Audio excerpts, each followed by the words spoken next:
So the growth process is a process designed to take the product from here to here to here, and if you do it consistently and efficiently, you can take your product from here to here to here in terms of progress. That might be more downloads and signups, that might be more revenue or more people purchasing or making orders for whatever it is you're selling. If you're thinking of your career as a startup, that might be more interviews, that might be more job offers. So it generally allows the growth process generally allows anyone who's, if you're thinking about getting a product in front of customers or end users or decision makers in a way that benefits both you and them. The growth process allows you to do this in a way where you can confirm what's not working, so that you can make adjustments and get to the outcomes you want much faster. So the growth process, the core part of the growth process is made up of 5 components. There's G for gathering ideas, there's R for ranking those ideas, there's O for running experiments, work, and study the resulting data. So before you engage in the growth process, a certain foundation has to be in place, and that's the foundation that has to be in place is product market fit. The idea that if you have a product and a value proposition, you have a product, it has to address a problem that people care about having solved.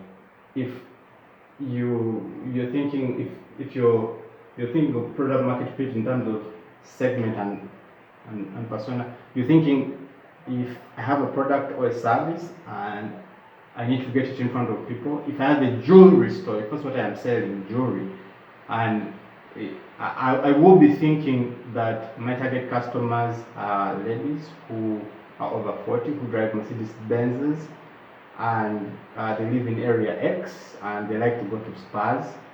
That level of specificity. Under business model canvas, you think about things like cost of production, you think about partners in your business, you think about how can you be 10 times faster, cheaper, or better than the competition. So all these components combine to create the foundation for the growth process. But once you have that down, once you have product market fit, where someone interacts with your product for the first time and feels like it's a painkiller rather than not a painkiller. Like the guy who wrote the image suggests that the buying decisions are made instantly, and everything else that happens is just rationalization, and the buying decisions are made irrationally. So you want the yes or no that someone says the moment they come into contact with your product. You want it to be a yes, not a no. The instant someone comes into contact with your product. That's product market fit. Once this foundation is set, you get to do the growth process. Now, the growth process is made up of 3 components. The first component at the top is a pirate funnel, right there. The second component is the OTMT, the one metric, the OMTM, the one metric that matters. And then the third component of the growth process is the very first illustration that was displayed here, the one that has the letters, where each letter corresponds to a step.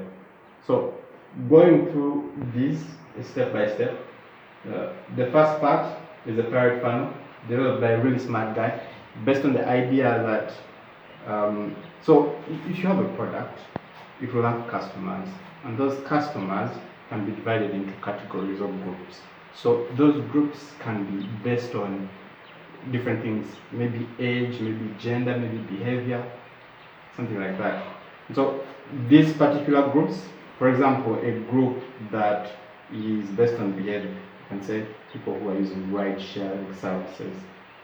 Someone who uses a ride sharing service belongs to a certain group, and he's grouped in that group because of this particular behavior he exhibits. He says, I don't want to use my ride. I don't want to use a car, my personal car. It might be more convenient to use a ride sharing service. So he's grouped in a certain bracket based on that behavior, and each group that is your customers, they go through 6 stages as they interact with your product. They go through 6 stages as customers. That's what the pirate funnel is. So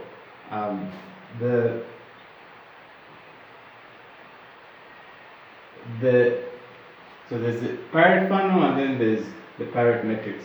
So stuff that you can measure in the pirate funnel is the pirate metrics. We're going to get into this in a bit. So at the top of the pirate funnel, you have awareness. If you have a site, if you have a website, awareness is getting people to come visit the site, getting people to visit the landing page, and the awareness. There's an example of a website. If it's a business, if it's an event, it's getting people to come and attend the event. Dishing out flyers, whatever it takes. Acquisition, you get them to sign up, or you demonstrate value, enough value, so that people feel your product is unique, they want to sign up for it. You make a deep emotional connection with them. If it's an event, if it's an outside event, and you get to influence them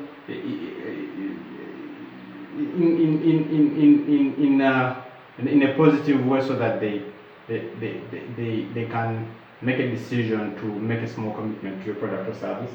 Then you have activation, give the user a great first user experience.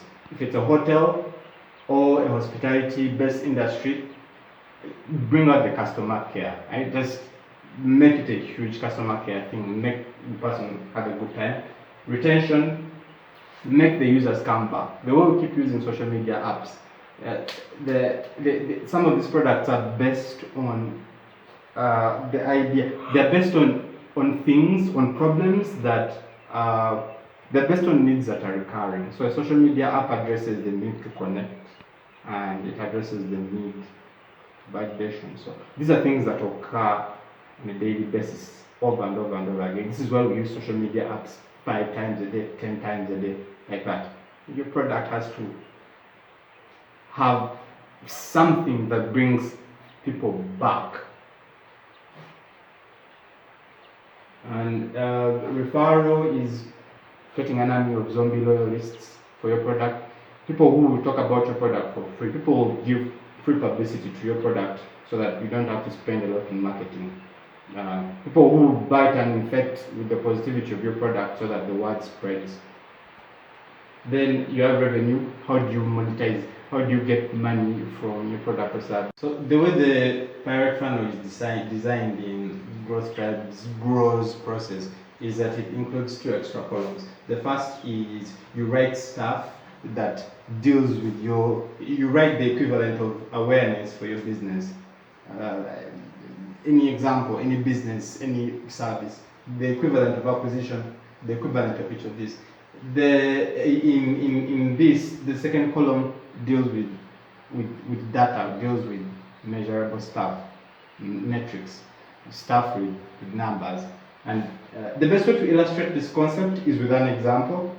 If we use Hotjar as an example, Hotjar is a software as a service business for subscription. If you have a site and you want to know why, well, basically Hotjar explains why people are doing certain things on your site. So if someone leaves your site, Hotjar might provide you with a video that shows that user's interaction with your site prior to them making the decision to leave. And that way, you can know exactly which component pushed them away, and you can make adjustments and have a better product. Maybe even attract the user back.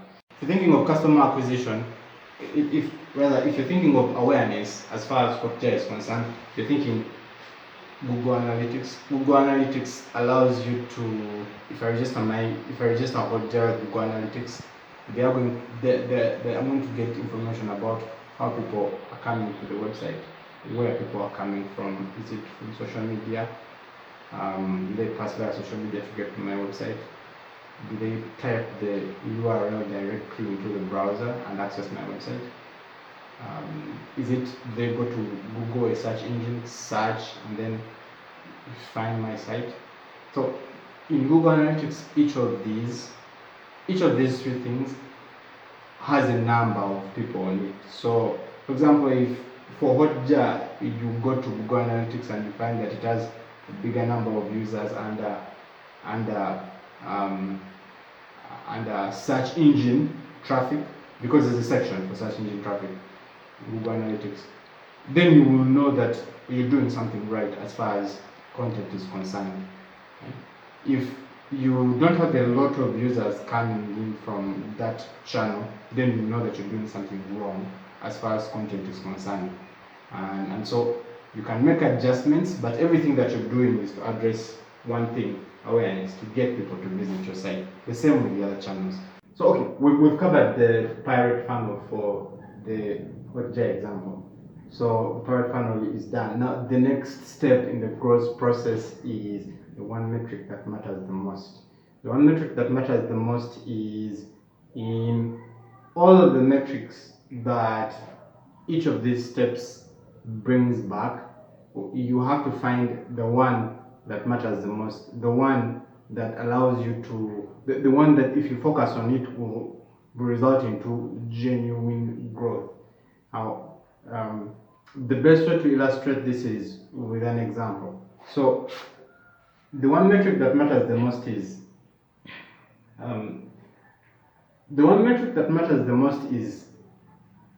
highly dependent on the stage that you're in. So if these are the 6 stages of the funnel, the one metric that matters the most depends on which stage your startup currently is in. If you're an early age startup, the one metric that matters the most will be different from if you're a startup that is at the point of you're moving into the mainstream market. Once you have the one metric that matters the most, you move on to the third stage of the growth process, and the third stage of the growth process is right here where we started.